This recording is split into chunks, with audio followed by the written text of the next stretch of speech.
Hello everyone, good morning all of you.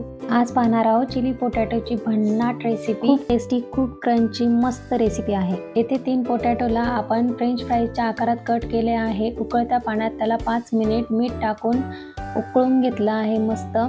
एक उकळी आली की आपल्याला गॅस बंद करायचा आहे। फ्राईजला क्रिस्पी करण्यासाठी आपण इथे बेटर बनवणार आहे। त्यासाठी मैदा आणि त्यामध्ये कॉर्नफ्लोअर टाकला आहे, मीठ टाकला आहे आणि काळी मिरी पावडर टाकून मस्त घट्टसर असं बेटर बनवलं आहे। हे बॅटर आपल्याला फ्राईज वरती ओतून घ्यायचं आहे, मस्त कोटिंग करायचं आहे। हातानेच आपल्याला हे कोटिंग करायचं आहे, व्यवस्थित सगळ्या फ्राईजला लागलं पाहिजे। हे आपल्याला डीप फ्राय करून घ्यायचं आहे मस्त। हे पहा किती सुंदर क्रिस्पी झालेले आहे आपले फ्रेंच फ्राईज। आता एका जाड कढईमध्ये आपल्याला फोडणी द्यायची आहे। त्यासाठी मी इथे लसूण, हिरव्या मिरच्या आणि कांदा टाकलेला आहे। यामध्ये शिमला मिरची पण तुम्ही ॲड करू शकता। एका बाउलमध्ये मी सगळे सॉस एकत्र केले आहे, tomato ketchup, red chilli sauce आणि सोया सॉस ते यामध्ये ॲड केले आहे।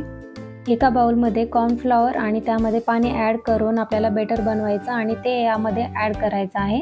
यामध्ये थोडंसं मीठ टाकायचं आहे। हे थोडंसं घट्ट झालं की आपल्याला हे फ्रेंच फ्राईज यामध्ये ॲड करून घ्यायचे आहे। थोडीशी कोथिंबीर ॲड करून एकदाच परतून घ्यायचं आहे। इथे रेडी आहे आपली चिली पोटॅटो रेसिपी। खूप क्रंची, खूप टेस्टी लागते, एकदा नक्की ट्राय करा। व्हिडिओ आवडल्यास लाईक, शेअर आणि सबस्क्राईब करायला विसरू नका। Thanks for watching guys, bye bye.